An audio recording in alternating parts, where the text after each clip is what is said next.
Good morning. Yeah. Good morning. It's a pleasure for us to virtually meet with everyone today to present on behalf of our organization, Hope for Hearts for Haiti. A few of my colleagues and I attended the face-to-face meeting last week, and it was such an amazing event. Thank you again. Today, all four founding members are present, and we will be highlighting how we can achieve sustainable future for our Haitian girls by empowering them through education, social, ethical, and of course, using transformative ways. Education is the most powerful weapon which you can use to change the world. This was a direct quote from Nelson Mandela. At Hope for Hearts for Haiti, we too believe in the power of transformative education. It's not just about reading and writing. It is also about empowering the girls in Haiti to envision and create a future that is sustainable, equitable, and prosperous. Education for the girls is a cornerstone of sustainable education. It also helps them to create an equitable, sustainable, and prosperous future. It helps them to foster economic independence and enable them to become agents of change in their communities. In Haiti, the path to education is fraught with barriers for many, but especially for our girls. These barriers come in all kinds of shapes and forms, and unfortunately, they represent real dream deferred. Approximately 50% of our Haitian children attend school, with unfortunately significant lower rates for the girls due to the social, economic, and the cultural norms. A high poverty rates mean that many families must choose which children to actually send to school. And also the lack of access to basic educational resources and safe learning environments also further hinders our girls' education. Through the eyes of Lycée des Jeunes Filles du Cap Haitian students, which is the school that we have selected to help, these are not just statistics. They're actually their daily realities. Our mission is to then turn these challenges into opportunities for growth, empowerment, and eventually yielding to change. Why Haiti? Besides the fact that it is my native country, it is a vibrant country which has rich culture and resilient people, but unfortunately often faces significant hurdles. We have had natural, social, and political challenges. The current political state continues to destroy any semblance of hope for our young girls. As you might also recall, back in 2010, the earthquake and subsequent disasters have compounded the economic challenges, severely impacting our infrastructure and access to education. However, despite these challenges, Haiti's spirit remains unbroken, with a stronger desire amongst its youth for education yielding to change. Thus, focusing on girls' education in Haiti is not just an act of aid. It is an investment in the country's future. Educated girls grow into women who can lead their communities toward a more sustainable and equitable future, breaking cycles of poverty and building resilience against future challenges. Hope for Hearts for Haiti is committed to being part of that transformative journey. And at this time, I would like to pass this on to Ms. Heidi Guillaume, who's also an educator and a founding board member. Thank you. Heidi? Yes. Good morning, everyone. My name is Heidi Guillaume, one of the founders of Hopeful Hearts for Haiti. And I would like to thank everyone for allowing Hopeful Hearts for Haiti to share our achievement as well as future goals for Hopeful Hearts for Haiti. My background is in education and counseling, and I am delighted to discuss implementing sustainable education within our organization. As we all know, sustainable education goes beyond traditional teaching. Sustainable education is not about testing and tedious learning, but it is about empowering individuals to make decisions and take actions that foster critical thinking, problem solving, and changing the future. That is our main goal for the Lycée des Jeunes Filles du Cap Haïtien, which allows our students to think critically, to think beyond the classroom, and to change the future. We have, again, various approaches, such as holistic approach, which allow the students to understand the learning environment, to appreciate the learning environment, and to earn and learn from the learning environment. The next slide. Because education is extremely important to us, we have adopted Lycée des Jeunes Filles du Cap Haïtien, which is an all-girls school that was founded in 2012. Lycée des Jeunes Filles du Cap Haïtien is a school that integrates education through interdisciplinary education, such as environmental science, to understand how to preserve the natural environment, as well as how to address environmental issues. This allows our girls, again, to think critically, to engage within an active learning, to engage in community projects, to engage and involve the community so that the future can look differently for them. They're the leaders of that component. They are the ones thinking beyond their needs for now. So that's what sustainable education at the Le Lycée des Jeunes Filles du Cap Haïtien is doing for our future girls, and as well as the community surrounded within Lycée des Jeunes Filles.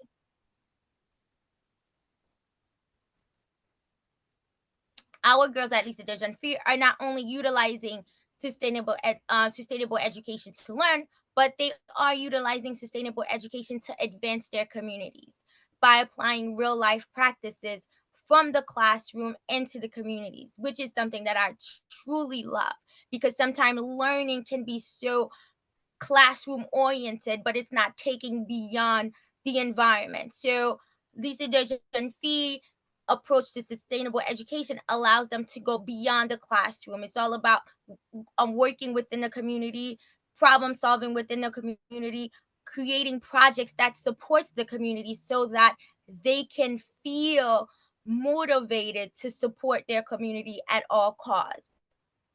For example, planting trees, developing new businesses, and even developing healthy lifestyles by exercising routinely, by changing eating habits, is what, again, our students are implementing on a daily, which we are extremely proud of, which we are amazed by. So again, some of the things that our girls are utilizing dailies are all part of like that holistic development of sustainable education, and we are extremely proud of them because of that. And I am going to introduce our next founder, Maggie. Actually, Ralphie. I'm sorry, Ralphie. I do apologize.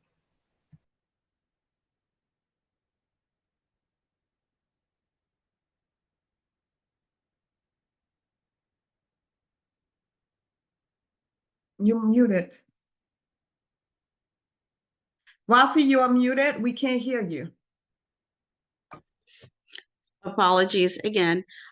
Good morning, everyone. This is Ralphie Nelson. As I'm one of the founders of Hopeful Hearts for Haiti. As Heidi had previously mentioned, we are doing quite a bit for these young ladies in holistic ways, and some of the other activities that we're doing outside of the classrooms I will be going over. So one of our goals, another one of our goals, is to make sure that these young ladies are healthy mentally and physically.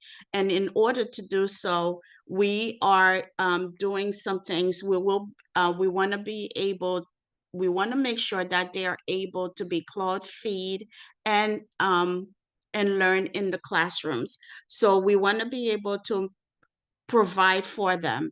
And some of the things that we've done last year is provide school supplies and uniforms for about 80 out of the 400 young ladies to be able to have uniforms and school supplies to attend classes. What's the impact of that? So that takes away the burden from the parents.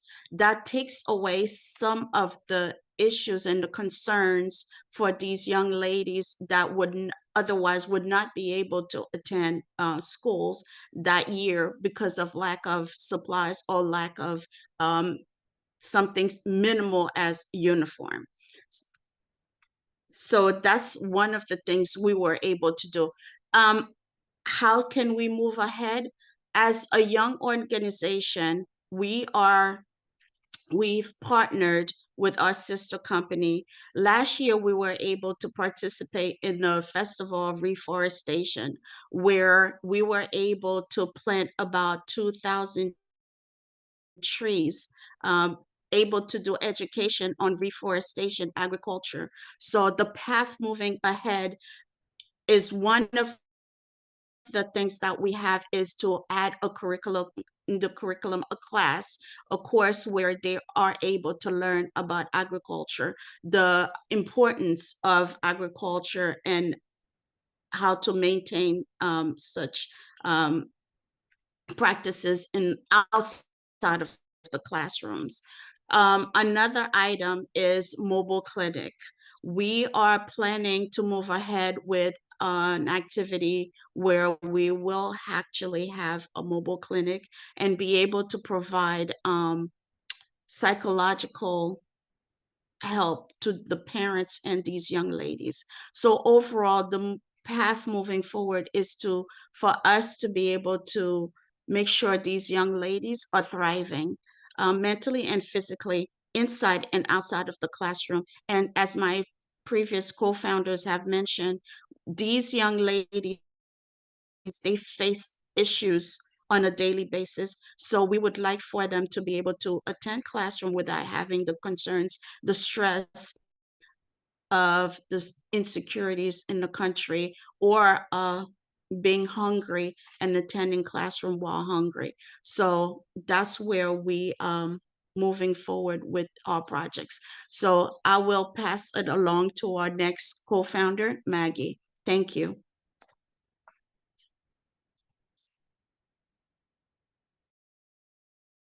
Thank you, ladies. Good morning, everyone. My name is Maggie Eme, also a co-founder of Hopeful Hearts for Haiti. There are 4 of us. I do have a background in healthcare, and as Ralphie mentioned earlier, healthcare is also part of our initiatives at Hopeful Hearts for Haiti. So this is really to help create a well-rounded experience for these young girls.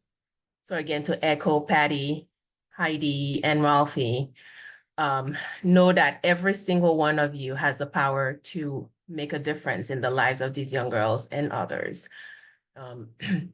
Your contribution, any contribution really, no matter how big or small, matters immensely.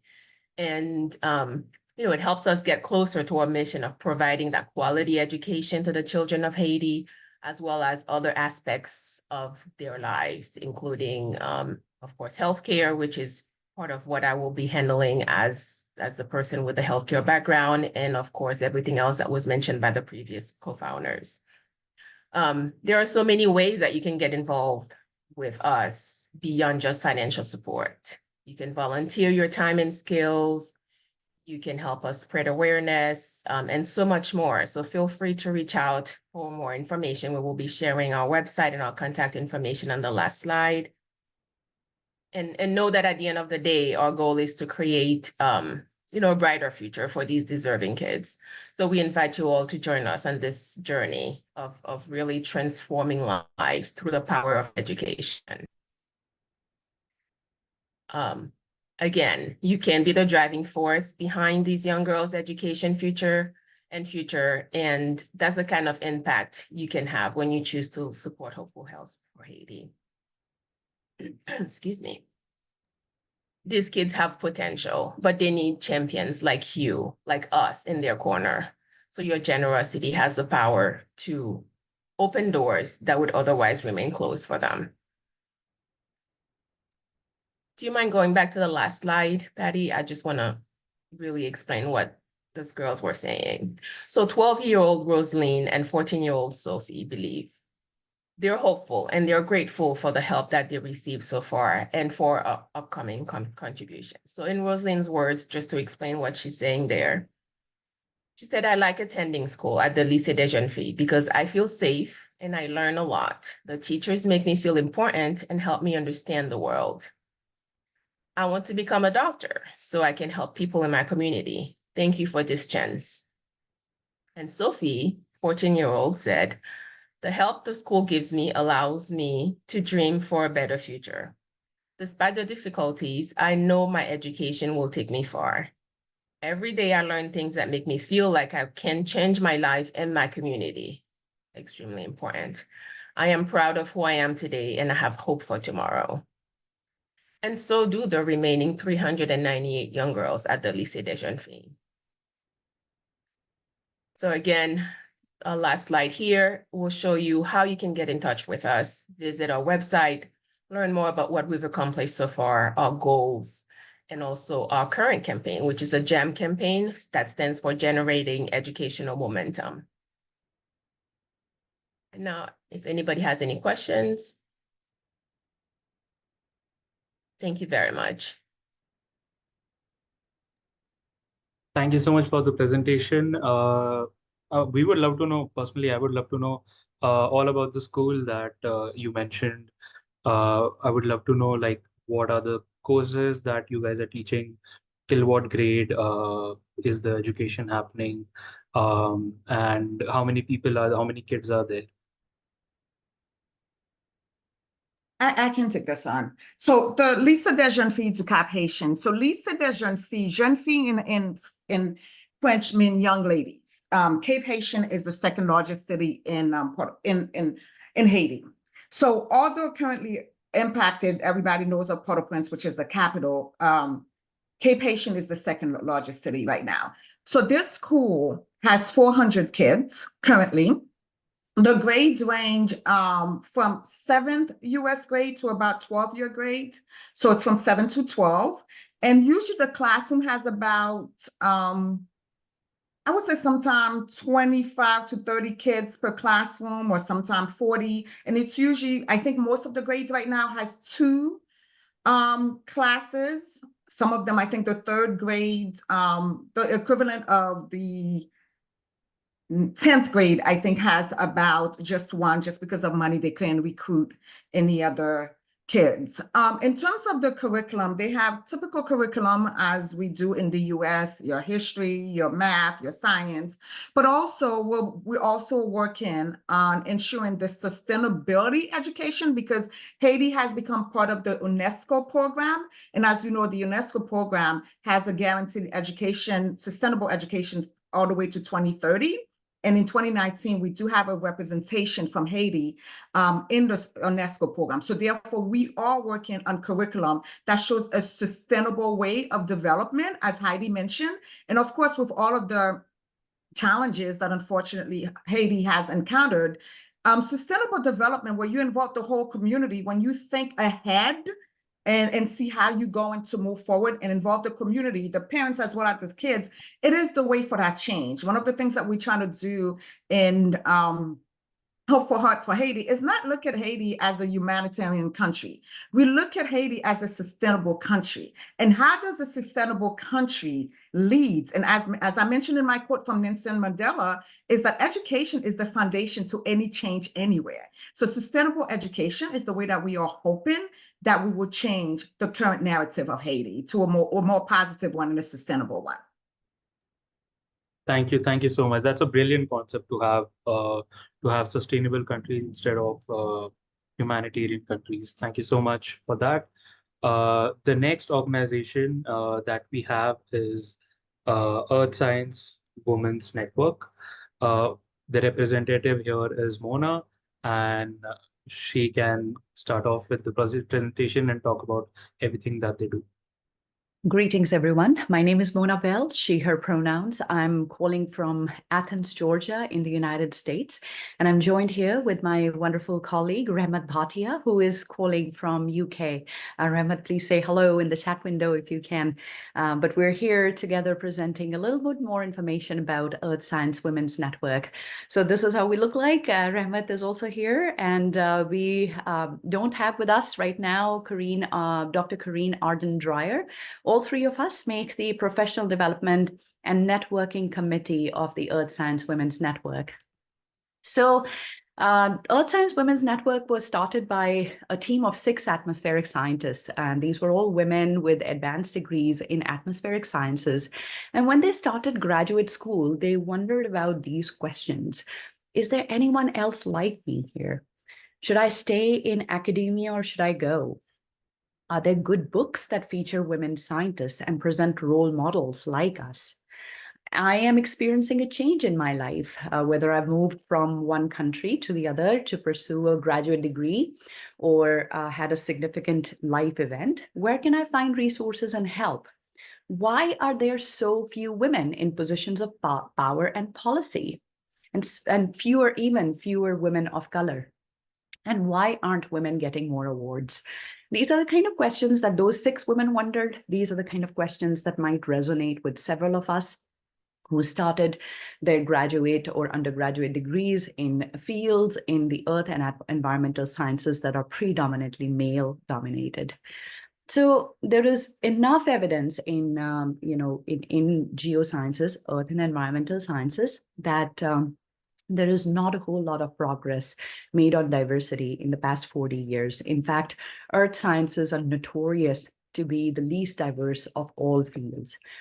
There's once again, I'll present a list of all these references, but here's a list of journal articles that highlight the fact that geosciences happens to be the least diverse of all fields. The geoscience culture is such that it is hostile to a lot of people from different backgrounds. There's discrimination, harassment, and all of these things are worsening. There is some improvement that has happened in the past couple of years, but we're not making improvement at a pace that's required to deal with the grand challenges that our planet faces. So Earth Science Women's Network, our mission, we're a 501c3 nonprofit organization based here in the United States. And our mission is really to change all of that that I just talked about through increase the diversity across geosciences with an emphasis on creating and supporting a nurturing community, working for cultural change to eliminate barriers to a diverse scientific workforce, and empowering scientists through professional development. And so the Earth Science Women's Network is led by a volunteer board and associate board of directors. And Rehmat, myself, and our colleague Karine, we're all on the associate board of directors. And we lead, the Earth Science Women's Network does its work through a lot of different committees that I'll just talk about. So as I mentioned, this network was started back in 2002 by 6 early career women scientists in atmospheric sciences. Eventually, those 6 women decided that they were going to start a listserv. So they had a listserv, a Yahoo listserv at that point of time, that just started to include women from all around the world. And it developed this informal peer network, mentoring and support group, where women shared a lot of professional development opportunities, job opportunities, and such. From 2002 through 2014, the membership of Earth Science Women's Network increased from a handful of women, a 20 number, to thousands, now over 3,000 women. From 2009 to 2013, the activities that ESWN led have been supported by a grant from the National Science Foundation.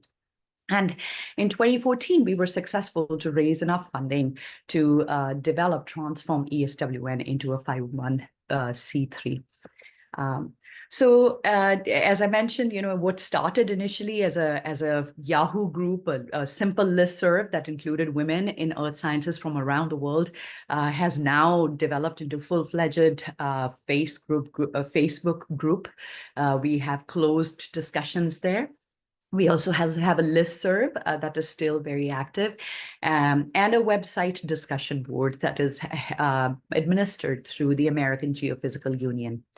An important challenge is defining ESWN membership. We're completely remote, so all of our activities are either taking place virtually or at times they take place. We have member events at different meetings and conferences that different professional societies lead, and we have women from across the globe being participating in this in the network. So we also represent, because of that kind of loose boundary system and more inclusivity that the web allows us, the interwebs allow us, we touch every discipline in the geosciences. Our mission is to connect women in geosciences to promote their career development, build community, provide informal mentoring and support, and facilitate professional collaborations.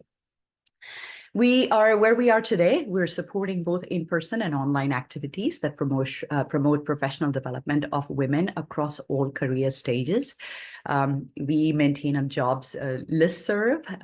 We have a very active community of practice on Facebook, where women can share any issues that they face in their workplace culture, and then also celebrate the accomplishments that they make.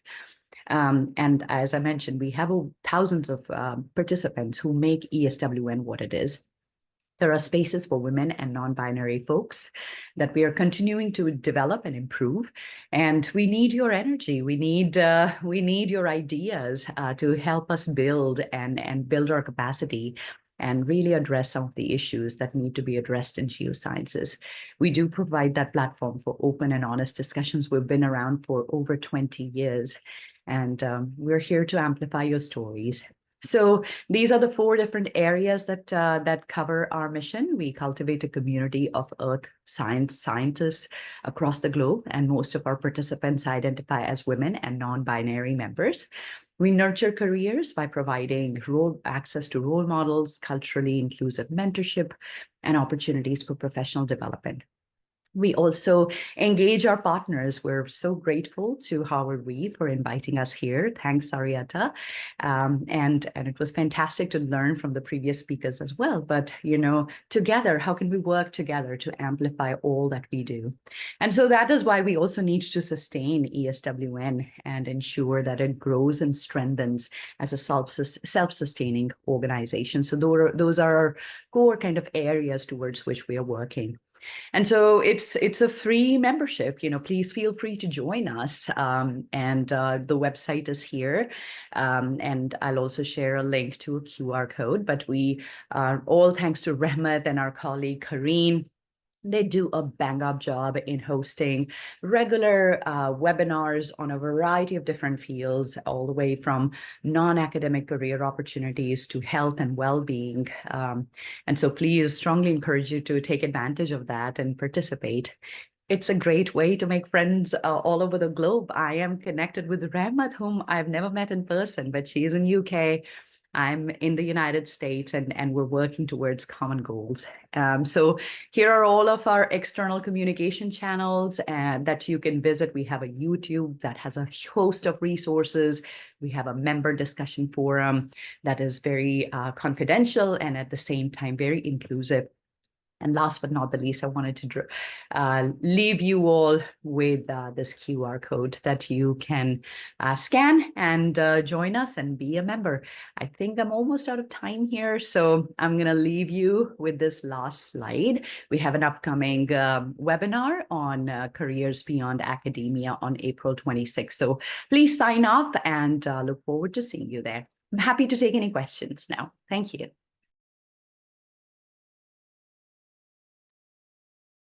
Thank you so much, Mona, for that presentation. It's great to see these communities forming up in such a niche sector of geosciences. We would love to know, because I'm pretty sure there are people who want to get into a field of geoscience. Do you have like a program for people who are trying to explore the field in the academics of geoscience, or what is going on there? That's a great question, Piyush. I think there are many resources that ESWN provides. One of the best ways probably to visit our website and subscribe or look at some of the YouTube videos that we have. I think I grew up in India and my bachelor and master degrees are in physics, and I'm a physical oceanographer by training. I had never seen the ocean before I came to the United States. So I think it's important to help people make that connection that even with degrees in physics, chemistry, biology, arts and sciences, you can make it into the earth and atmospheric and environmental sciences field. It is probably getting access to role models. Knowledge of careers helps a lot, and I think ESWN does a bang up job in helping do that. I have been part of ESWN ever since I started my PhD in 2006, and when I felt absolutely like the slide that I presented, I was alone. There were these cultural barriers, traveling across the countries to be here in the United States.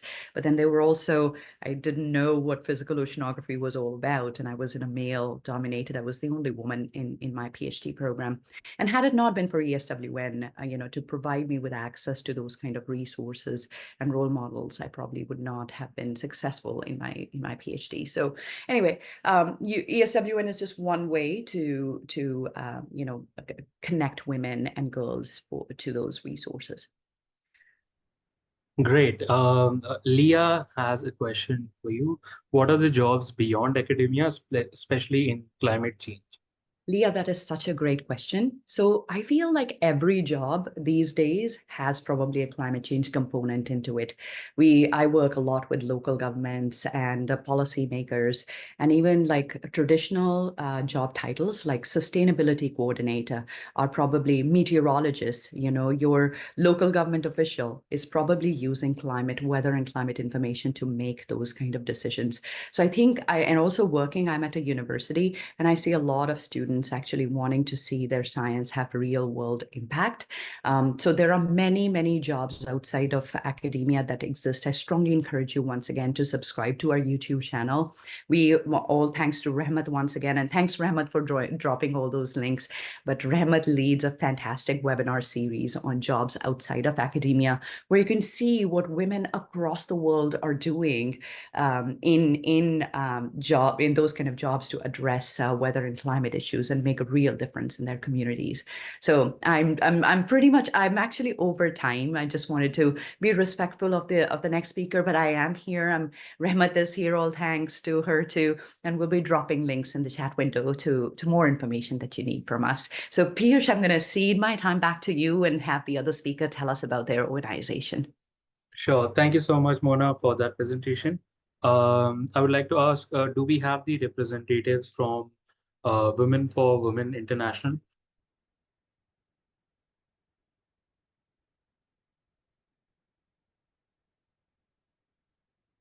I think we probably don't. So they were the third organization that was supposed to join us. We can look at the information in the booklet that we have created as of now. But what we can do is maybe we can, if we have more questions and discussion, we can continue here, or we can join the main room as well. I believe there was one interesting point that Sueni brought up during the chat of Hopeful for Haiti, and she has done some work in Haiti. So I'll be interested in knowing what was the work and what were the results like. Oh, you want me to talk about a little bit about the work? Yeah.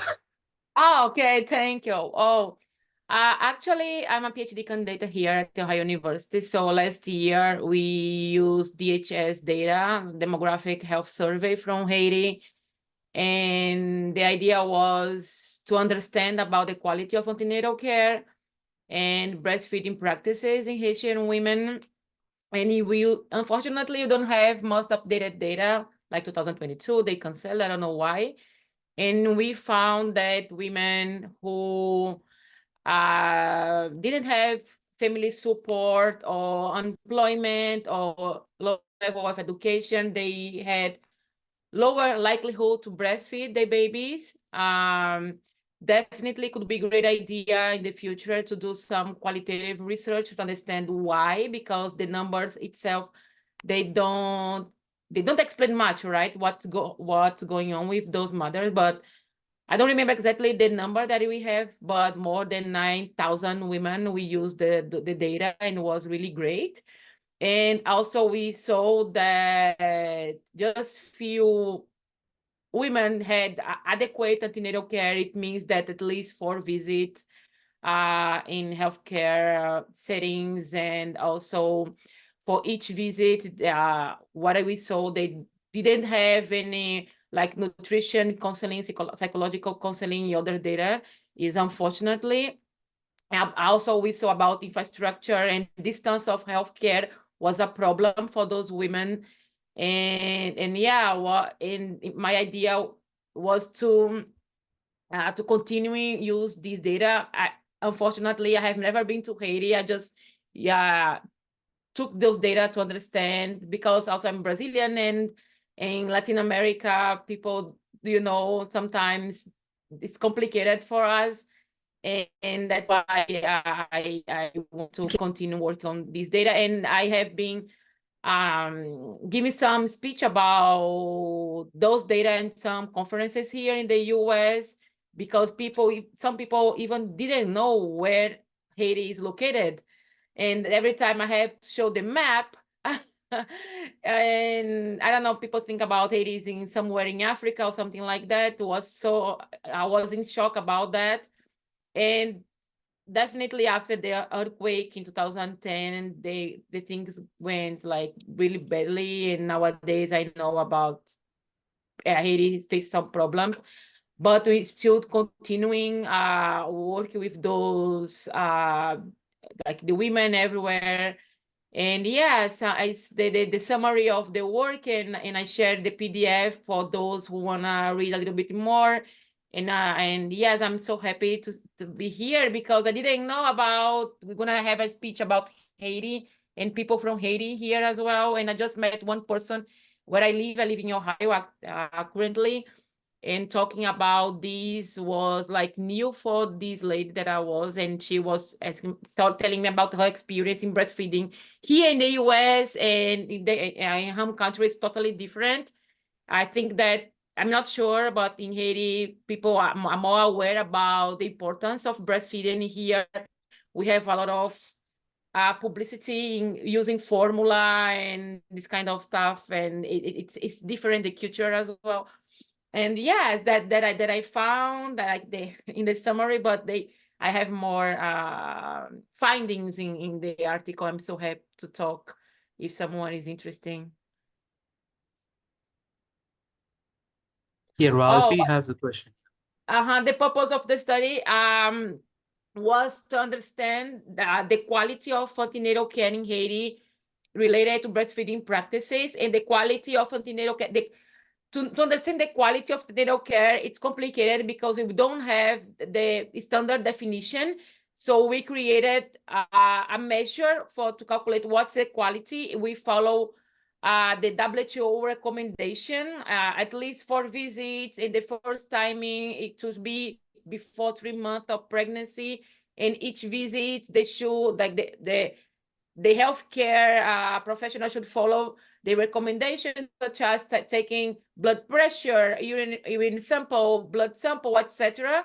And based on the WHO recommendation, we construct something like the index for what is adequate, intermediate, and none. And we saw that the intermediate antenatal care was associated with breastfeeding practices. They have high probability, those women, to breastfeed their babies.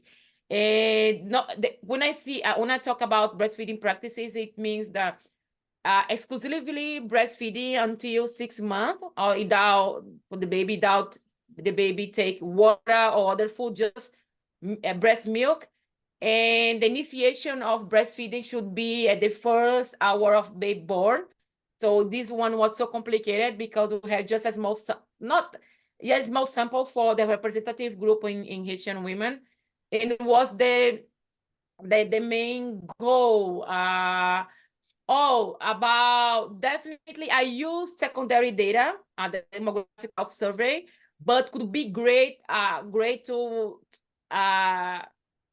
to do primary recollection. And because you know that WHO have been changing, and we have 2016, I think, have a new recommendation, and we cannot see with those data. Also here in the USD programs, that I construct a new measure for quality of prenatal care here in the US. We don't have all the questions for the WHO recommendation. So if I have the opportunity with you guys to have a good questionnaire for those women to understand if they are the healthcare, they are following the all recommendation, not just the recommendation about the problems with those mothers to go to those clinics, because some of they live in rural areas.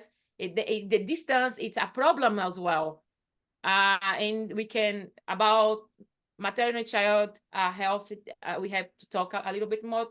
And the sample size was huge. I don't remember exactly, but I think that 2,000 or 3,000, I'm not sure, I have to open the article.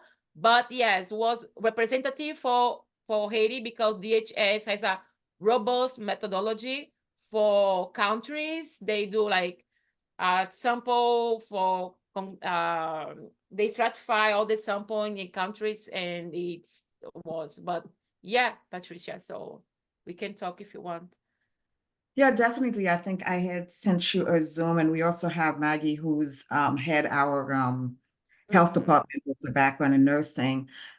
We also have, we will be going to Haiti sometime in August, and we also have a 2-day things that we're trying to do with the kids and the parents. So I don't know if it's something, I know you're doing your PhDs, if it's something that we can talk to the parents and gather some information for you. I know sometime with the PhD, the IRB restrictions, I just finished my PhD myself, so I know some high IRB restrictions and stuff. But if there's anything that we can do to that group of women, there's 400 kids, there's a lot of women that we're gonna see. So if there's anything that we can do to help collect data, anything that we can do to help get that information, because this is good information for us as well. And this also brings awareness, because, you know, sustainable education, as Heidi mentioned, is not a one-way street. It's a holistic approach. That's what we have the health, we have the education, we have different things going on. So if there's anything that we can do, we can talk offline. And then again, Maggie is the co-founder for health, and Heidi has education, and we can definitely put our heads together to see how we can help you get the data that you're looking for.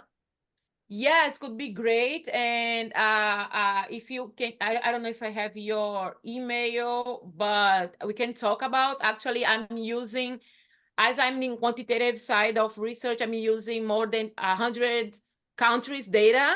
And one of them was Haiti. Haiti was my first. But definitely could be great idea, not just for my PhD, but I mean for the country itself, because maternal child health is my primary goal, my research. And also I didn't check about chronic diseases for mothers and children, and you can check and you can see what we can do the time that you are there, or maybe in the future also you can construct a new a project, and we can do in a year or so. But let's talk offline, and you can see what we can do for those people, not just about the research, but so what for them, right? So that is an awesome idea. Thank you. Oh, thank you so much for letting me tell some about my research, and I'm so glad to be here.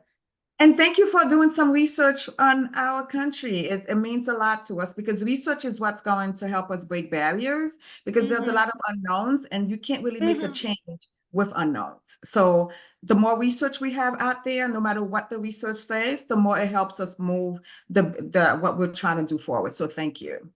Oh, it's completely my pleasure.